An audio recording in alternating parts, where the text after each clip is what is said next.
অপবিশ্বাস দেখলেন সাকিব খানের Prince cinema, তাও আবার হলে গিয়ে। কিন্তু হল থেকে বেরোনোর সময় বাজে বিপত্তি। আমাদের যে মূল শিডিউল ছিল পুরো শিডিউল শেষ হয়ে গেল। তারপর যা করেছি আরেকজনের কাছ থেকে চেয়েছে এনে শিডিউল করেছে এবং আমরা ডিটেলিং আসলে শুরু করতে পারি। নিশ্চয়ই আমরা পরবর্তীতে হায়াত ভাইয়ের অন্য কোনো কাজও নিশ্চয়ই আর পাঠিয়ে দেবেন নিশ্চয়ই। মানে অনেকে সন্দেহ করছিল বা বলছিল আসলে শাকিব খানের পরবর্তী কাজ হায়াতের সঙ্গে না হওয়ার জন্য, কিন্তু শাকিব কেন হবে? নিশ্চয়ই সেটা আরো ভালো করে কাজ নিয়ে তবে আসবে। আমি হায়াতকে দেখেছি, আমি আমার কাছ থেকে দেখেছি, অনেক ভালো ছেলে, খুব ট্যালেন্টেড একটা। দেখো, এটা আমরাই বুঝে গেছি।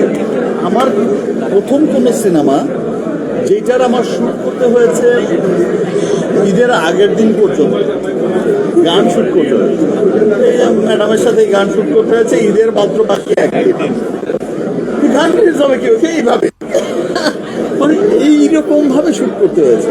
তারপরে যে ম্যাডামের সাথে গান করছে, এই পরিগানের সময় ভাই একদিনে কিন্তু এক শিফটে গান নামাতে হবে। কারণটা কি? টাইম তো নেই, গান তো রিলিজ তো করতে হবে। একদিনের গানও ম্যাডামের গান তো ম্যাডাম তো করেই হয়ে গেছে। ভাইয়া, শাকিব সেটা হচ্ছে আমরা তো সব কাজ নিয়ে প্রশ্ন বলার যদি জানতে চাই যে ব্যক্তি সাকিব খান একটা বিষয় এবং তারকা সাকিব খান একটা বিষয়, আমি জানতে চাই যে ব্যক্তি সাকিব খান তারকা সাকিব খানকে কীভাবে মূল্যায়ন করে।